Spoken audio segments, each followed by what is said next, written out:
Donald Trump, kalaupun tidak jadi presiden, maka dia adalah pembocor kedustaan besar perilaku globalis cabai dalam jangka panjang ke depannya yang memungkinkan membuatnya akan dieksekusi mati seperti khayalan dalam The Simpsons. Yang terbaru, dia dan timnya lakukan adalah dibocorkannya informasi bahwa ada dana 50 juta dolar yang diberikan oleh Bill Gates kepada WHO untuk menyatakan bahwa COVID adalah pandemik. Bagi globalis sangat penting untuk membuat dunia panik, dan siapa lembaga yang tertinggi yang bisa membuat dunia panik dengan cepat? Ya benar, WHO. Ketakutan yang diciptakan dengan pernyataan WHO ini kemudian kita tahu semua di media mainstream mulai mengikutinya karena media mainstream sudah dikuasai globalis. Media mainstream dunia mulai melancarkan propaganda menakutkan berikutnya dan beruntun akan bahaya COVID-19.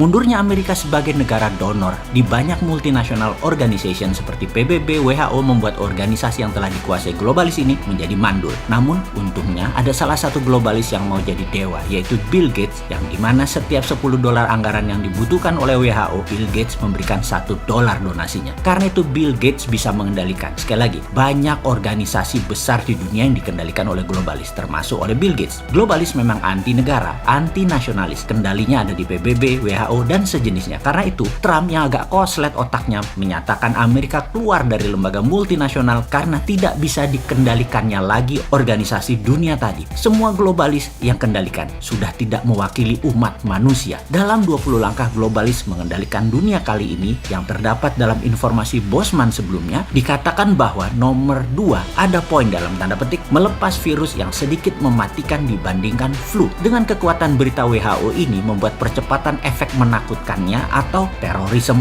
4.0 dikerjakan oleh WHO. Faktanya sekarang semua sudah terjadi. Dunia mau di-reset, dunia mau digeser pengendaliannya. Manusia dibuat dehumanize, tidak manusiawi lagi. Dibuat tidak berinteraksi, dibuat miskin, dibuat banyak pengangguran, diubah cara hidupnya, diubah cara pikirnya. Semua sesuai maunya globalis. Seluruh manusia harus menggunakan toolnya globalis. Seperti software, sosmed, payment system, database manusia disatukan, diawasi, bahkan uang nanti semua punya globalis. Jadi ke depan apa sih sebenarnya untuk bernegara agar Indonesia ini berdaulat, tidak dijajah asing dan tidak dijajah globalis? Sebenarnya sudah banyak informasi yang kita berikan dalam serial 500 video di awal dan dalam 1,5 tahun belakangan ini. Namun ya ada baiknya kita ingatkan sekali lagi. Awal-awal cerita cara cerdas bernegara ini kita sudah ingatkan bahwa ketika Perang Dunia Ketiga terjadi, maka paling ditakuti adalah pada saat perangnya menggunakan battle space. Bukan lagi battleground atau perang di darat, tapi perang di udara. Kita tahu Amerika dan Tiongkok punya armada ke-6, armada perang angkasa, yaitu Space Army. Di Indonesia saat ini hanya punya 3 angkatan perang. Amerika punya 2 lagi selain Navy, Laut, Air Force, Udara atau Army Darat, yaitu mereka punya Marine dan Coast Guard. Ditambah sekarang punya angkatan perang ke-6 yaitu Space Army. Karena itu Tiongkok juga punya 6 angkatan perang, ditambah Tiongkok sudah siap dengan software penanding Amerika. WA, Facebook, IG, Twitter. Tiongkok punya Weibo, punya Renren, punya Baidu, dan banyak lagi di mana semua produk asing tidak boleh beredar sampai produk nasional tersebut menguasai lebih mayoritas dari pasar, lebih dari 60-70%. Saran kita,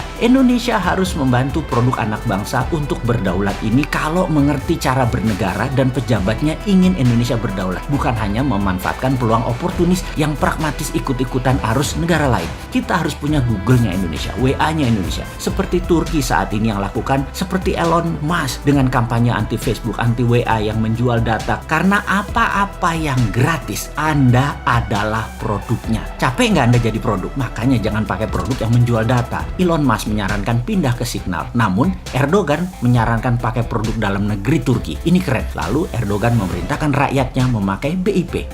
Indonesia bagaimana? Pemerintah sarankan rakyatnya pakai dinaran misalnya sebagai payout system yang di-endorse pemerintah. Salah, nggak jualan produk sendiri. Maaf, jangan. Kita fokus ke lainnya saja. Oke, pemerintah lakukan seperti apa yang Tiongkok lakukan, seperti list di bawah ini. Baidu, Google-nya Cina. Alibaba, Amazon-nya Cina. Didi Sucing, Uber-nya Cina. Baike, Wikipedia-nya Cina.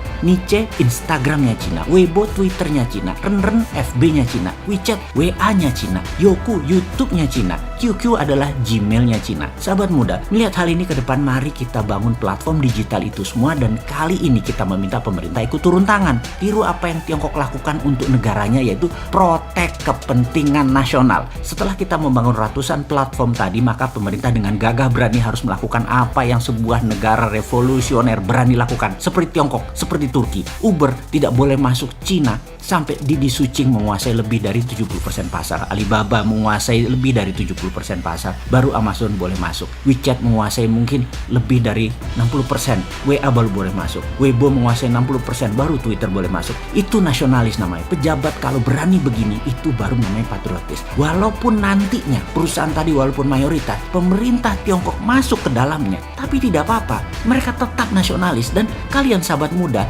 harus bisa membangun platform ini semua sehingga pemerintah melakukan tindakan proteksi tadi. Kalian sudah siap. Sekali lagi saya ingatkan, 3 tahun ke depan adalah masa yang sangat cepat dan kita semua tahu dalam waktu 3-6 bulan ini saja kalian bisa membangun semua platform tersebut. Kemudian di semester kedua tahun ini, di tahun 2021 ini, mulailah jalankan platform-platform tadi. Sehingga cara sederhana bisa kita kalkulasi di tahun 2022 besok, ketika mungkin 50% 5G sudah menjadi platform komunikasi, ditambah aplikasi sosmed yang beragam tadi sudah milik bangsa, Indonesia sudah menjadi negara digital. Inilah new normal. Itulah tatanan dunia baru di tahun ke depan, di tahun 2021-2022. Digital world, dunia digital. Kita siap dengan digital ekonomi kita, dengan digital livingnya sekaligus. Tinggal satu langkah lagi. Bagi kalian generasi milenial dan generasi Z, di tahun 2023 mulailah bersiap-siap masuk era baru, yaitu digital politik. Disinilah saya pribadi dan beberapa sahabat saya yang usia udah di atas 50-an ingin menitipkan pesan. Wahai kalian,